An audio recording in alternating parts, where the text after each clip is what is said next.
Grabe ganyan si yung bibig Nikki mo? dito, basag na basag, boss. Kasi minamaltrato ka ng ama mo. Kiram Totoo ba, malakas. Nikki, na almusal, tanghalian, hapunan, pinapakain ka ng kamao? Kasi hindi tanggap ng tatay mo na sa tamog ka Laki na. nagaling. Nung baby ka, pinapaarawan ka kasabay ng mga daing.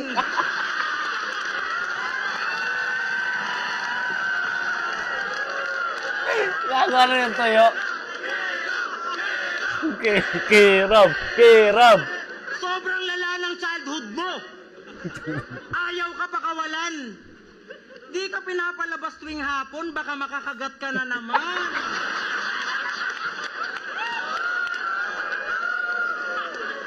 Kakapaindiksyon na ng pinsan mo nung Huwebes. Ito. At hiniwalayan to ng GF niya. Kasi nga ang pangit mo kasama. Tsaka pag naghahalikan daw kayo, puta basa buong mukha niya. Pero motorista yan si Nikki.